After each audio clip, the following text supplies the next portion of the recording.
Last episode में हमने देखा था कि कैप्टन विलियम अपने ट्री मैजिक से डायमंड किंगडम के सभी लोगों को पकड़ लेते हैं और यहाँ हम देखते हैं कैप्टन यामी को कैप्टन विलियम पर द आई ऑफ मिडनाइट सन के लीडर होने का शक होता है, जिसके लिए वो उन्हें अपना मास्क उतारने के लिए कहते हैं। तब कैप्टन विलियम जैसे ही अपना मास्क उतारते हैं तब हम देखते हैं उनके सिर पर बहुत सारे स्कार्स होते हैं। तब कैप्टन विलियम कैप्टन यामी को अपनी पूरी कहानी बताते हैं, जिससे कैप्टन यामी का शक दूर हो जाता है और यहाँ डायमंड किंगडम के सभी लोग भी भाग चुके होते हैं। अब गाइस नेक्स्ट एपिसोड स्टार्ट करने से पहले मेरी ना आपसे रिक्वेस्ट है कि आप प्लीज इस वीडियो को लाइक कर दीजिए और चैनल को सब्सक्राइब कर दीजिए। हमारे जल्दी ही 300K होने वाले हैं, तो मैं आपसे रिक्वेस्ट करता हूँ कि प्लीज अगर आपने अभी तक चैनल को सब्सक्राइब नहीं किया है तो जरूर से जरूर कर लेना, ताकि हम इस मंथ के एंड तक हमारे 300K के टारगेट को कंप्लीट कर सके। अब बिना टाइम वेस्ट किए स्टार्ट करते हैं। और यहाँ हम देखते हैं हॉस्पिटल में एक डॉक्टर कैप्टन वर्मिलियन का ख्याल रख रहा होता है, पर तभी उन्हें एक शोर सुनाई देता है और यहाँ हम देखते हैं कैप्टन यामी आस्था को पकड़कर डॉक्टर के पास ले जा रहे होते हैं और वो कहते हैं, तो तुम्हें बिना लड़े चैन नहीं मिलता है, मैंने तुम्हें लड़ने से मना किया था ना।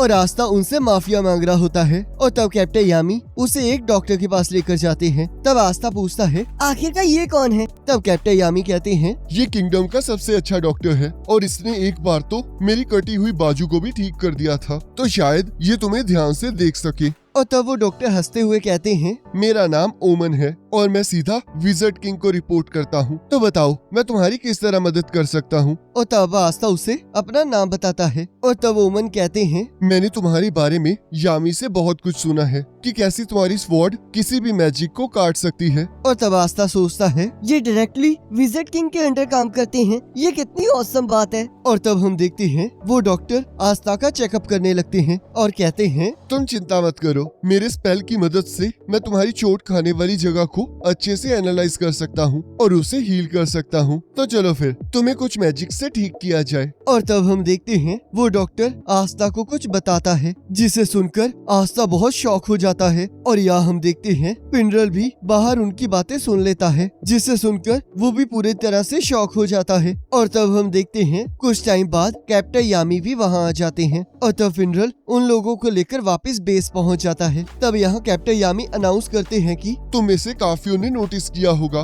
कि हमारे सारे नेगेटिव चार्ज खत्म हो चुके हैं, तो इसलिए आज हम सभी लोग पार्टी करेंगे। और यहाँ हम देखते हैं सभी लोग उस पार्टी को लेकर बहुत एक्साइटेड हो जाते हैं और अपने अपने तरीके से उसे एंजॉय करने लगते हैं। और तब यहाँ गोल्डन कह रहा होता है कि हमें हमेशा अपना खाना स्पेशल फ्रेंड्स के साथ शेयर करना चाहिए और आस्था और मैं बहुत स्पेशल फ्रेंड्स हैं। और तब यहाँ नोवेल आस्था से कहती है, शायद इन हाथों की वजह से तुम खाना नहीं खा पाओगे, तो लगता है मुझे ही तुम्हें खाना खिलाना पड़ेगा। पर हम देखते हैं आस्था अपने पैरों की हेल्प से खाने की स्टिक को उठा लेता है, जिससे नोवेल गुस्सा हो जाती है और उसे दूर फेंक देती है। और तब हम देखते हैं कैप्टन यामी सभी को अपनी अपनी एक स्पेशल ट्रिक दिखाने के लिए कहते हैं और यहाँ हम देखते हैं सभी लोग अलग अलग ट्रिक्स दिखाने लगते हैं। तब आस्था उस पार्टी से सोने का कहकर वहाँ से चला जाता है। तब यहाँ नोवेल मैग्ना से पूछती है, क्या तुम्हें आस्था थोड़ा अजीब नहीं लग रहा है? तब मैग्ना कहता है, सही कहा, मैंने आज तक आस्था को कभी इतनी जल्दी किसी पार्टी से जाते नहीं देखा। और तब सभी लोग इसके ऊपर अपने अपने कमेंट्स देने लगते हैं। तब फिनरल कहता है, सभी लोग ध्यान से सुनो, जब आस्था को हील किया जा रहा था तब मैंने कुछ सुना। डॉक्टर ने कहा है कि उसकी आर्म्स कभी ठीक नहीं होंगी, जिसे सुनकर सभी लोग शॉक हो जाते हैं। और तब हमें यहाँ डॉक्टर और आस्था की कन्वर्सेशन दिखाई जाती है, जहाँ डॉक्टर उसे कह रहे होते हैं कि आस्था,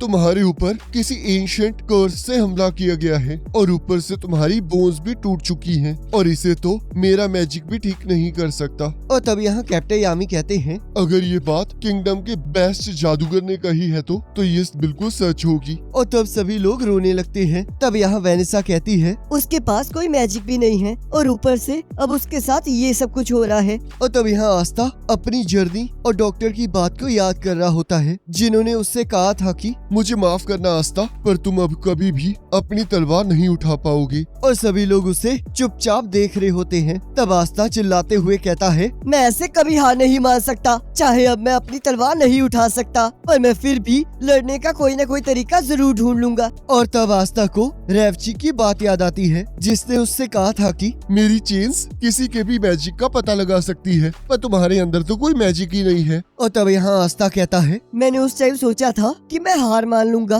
पर ऐसा आगे कभी नहीं होगा। तब सभी लोग उसकी ये बातें सुनकर बहुत खुश हो रहे होते हैं और तब यहाँ वेनेसा सोचती है, सही कहा आस्था, तुम हार नहीं मान सकते। मैं शायद ऐसी जगह जानती हूँ जहाँ शायद तुम्हें ठीक करने का रास्ता मिल जाए। और यहाँ हम देखते हैं जैसे ही अगले दिन आस्था उठता है वो देखता है वहाँ बहुत शांति होती है और तब आस्था को नोवेल और फिनरल दिखाई देते हैं और तब नोवेल कहती है, तो चलो फिर, इसका मतलब सभी लोग यहाँ से जा चुके हैं। तब फिनरल कहता है, आखिरकार वो लोग इतने सीक्रेटिव क्यों हो रहे थे? वो तो ऐसी हरकतें कर रहे थे जैसे कि उन्हें कोई जरूरी काम हो। और मुझे पता है कि वो सभी लोग आस्था को ठीक करने के लिए कोई न कोई रास्ता ढूंढने गए हैं। जैसे कि मैग्ना और लक को ही देख लो, वो लोग फोरसेकंड रेल्म में कुछ डंजन ढूंढने गए हैं और यहाँ गोश और गोल्डन लाइब्रेरी में बैठ के अलग अलग शराबों पर रिसर्च कर रहे हैं। और यहाँ हम देखते हैं गोश पहली बार अपनी बहन को छोड़कर आस्था के बारे में फिक्र करता है, जिसे देखकर गोल्डन भी हैरान हो जाता है। और तब फिनरल कहता है, और यहाँ चामी और ग्रे आस्था को ठीक करने के लिए कुछ इंग्रेडिएंट्स ढूंढने गए हैं।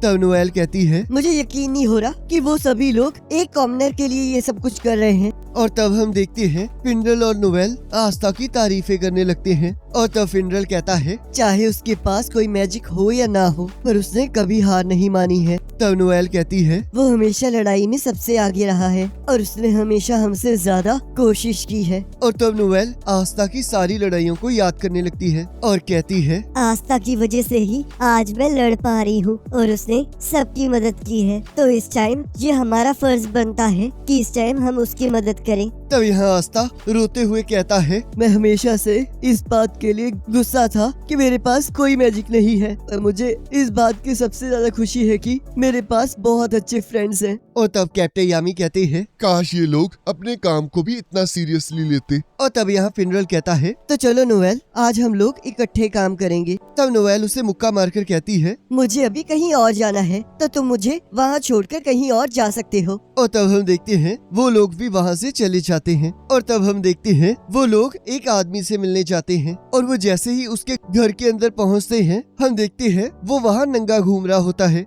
और तब नोएल उस पर हमला कर देती है। और तब हमें बताया जाता है कि जिससे नोवेल और फिनरल मदद मांगने आए हैं उसका नाम है फेंजल क्रूगर। और तब हमें 5 महीने पहले का सीन दिखाया जाता है जहां पर मैजिक नाइट एंट्रेंस एग्जाम से पहले आस्था और यूनो प्रैक्टिस कर रहे होते हैं। और यहाँ हम देखते हैं आस्था अपनी नई नई तलवार के साथ ट्रेनिंग कर रहा होता है और कहता है, मैंने आज से पहले तलवार नहीं चलाई है, तो पता नहीं अब मैं इस तलवार के साथ क्या करूँगा, और न ही मुझे इतना पता है कि मैं इस तलवार को कैसे चलाऊंगा। और तब हम वहाँ देखते हैं क्रूगर वहाँ चिल्लाते हुए भाग रहा होता है और उसके पीछे एक पिग पड़ा होता है और तब आस्था उसे बचा लेता है। और तब हम देखते हैं वो दोनों मिलके खाना खाने लगते हैं। और तब यहाँ आस्था पूछता है, क्या तुम मुझे ये बता सकते हो कि तुम नंगे क्यों घूम रहे हो? तब क्रूगर कहता है, क्योंकि जब भी मैं फिशिंग करता हूँ तब मुझे गीला होना बिल्कुल पसंद नहीं होता। और तब क्रूगर आस्था को थैंक यू कहने के लिए अपने घर इनवाइट करता है और तब आस्था उसे अपनी तलवार और मैजिक नाइट एंट्रेंस एग्जाम के बारे में बताता है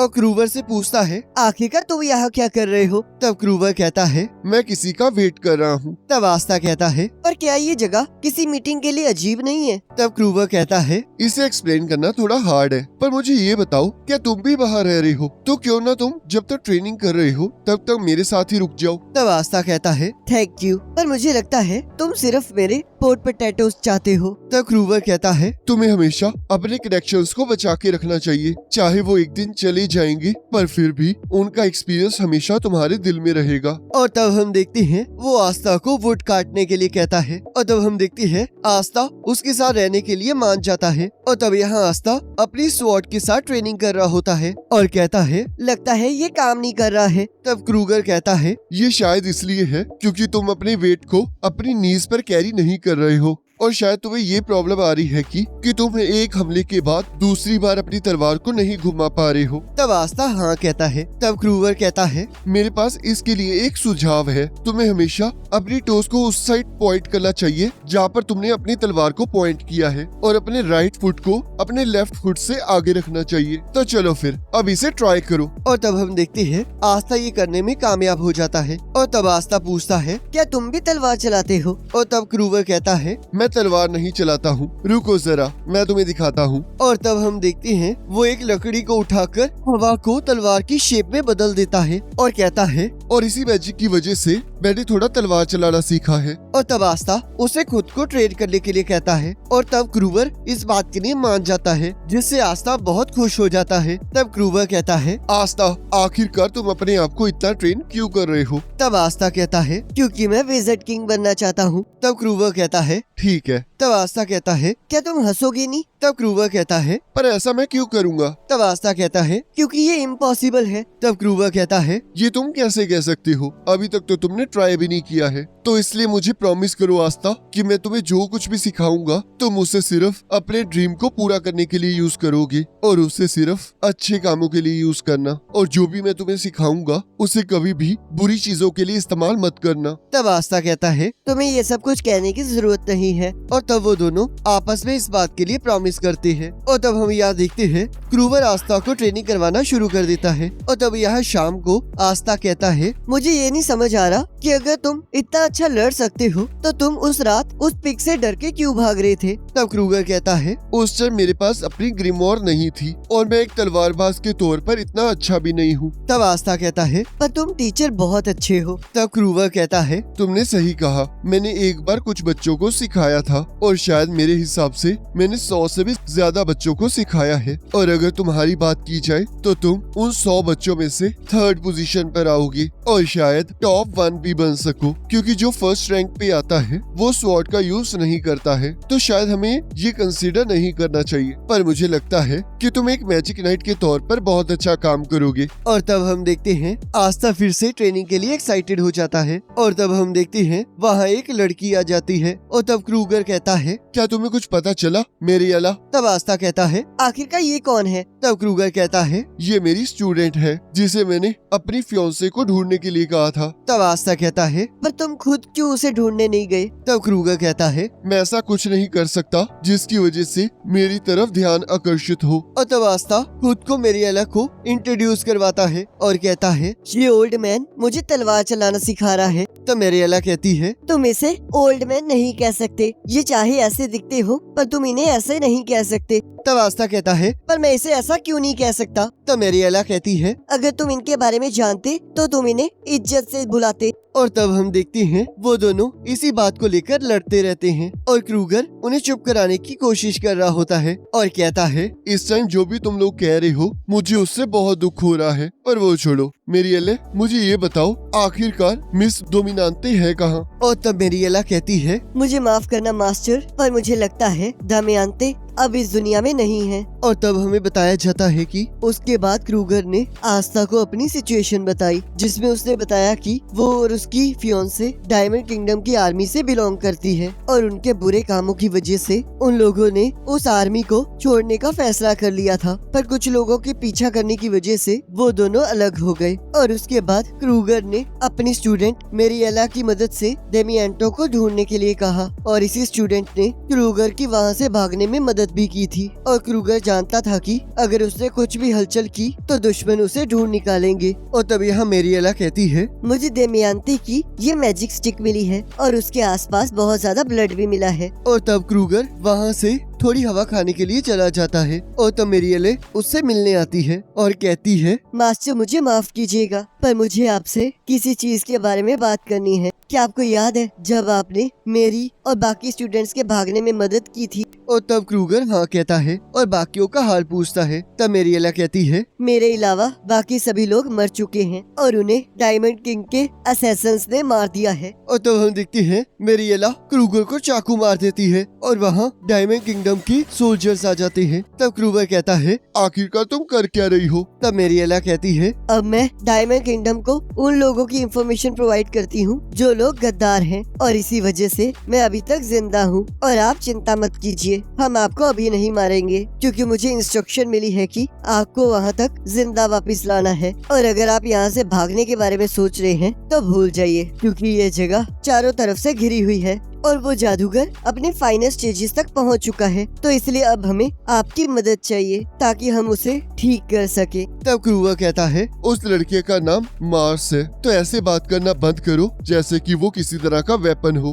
और तभी हम देखते हैं आस्था वहाँ क्रूगर को बचाने आ जाता है और कहता है, क्या तुम ठीक हो? और मेरिएला तुम क्या तुम इस बूढ़े आदमी की शुक्रगुजार नहीं हो? तब मेरिएला कहती है, मैं अभी भी इनकी इज्जत करती हूँ क्योंकि इन्हीं की वजह से मैं अभी तक जिंदा खड़ी हूँ, पर फिर भी मुझे एक काम के लिए इनकी जरूरत है, तो इसलिए हमारे रास्ते से हट जाओ क्योंकि मुझे नहीं लगता तुम इस बूढ़े आदमी के लिए मरना चाहते हो। पर आस्था वहाँ से जाने से मना करने लगता है। तब क्रूगर कहता है, मेरिएला सही कह रही है आस्था, तुम्हें यहाँ से जाना चाहिए और तुमने मुझसे वादा किया था कि मैं तुम्हें जो भी सिखाऊंगा वो तुम सिर्फ अपने ड्रीम्स को पूरा करने के लिए यूज करोगे, तो इसलिए तुम्हें किसी ऐसे इंसान के लिए अपनी स्किल्स को यूज नहीं करना चाहिए जिसे तुम जानते भी नहीं हो। तब आस्था कहता है, मैं तुम्हें जानता हूँ। तब क्रूगर कहता है, मेरी चिंता मत करो, मुझे यहाँ कुछ नहीं होगा, मैं तुम्हारी मदद के बिना भी इन सभी को संभाल लूंगा और मैं तुमसे प्रॉमिस करता हूँ कि मैं इनके हाथों नहीं मारा जाऊंगा। तब आस्था कहता है, मैं तुम्हारी इस बात पर विश्वास कर रहा हूँ, तो इसलिए मरना मत।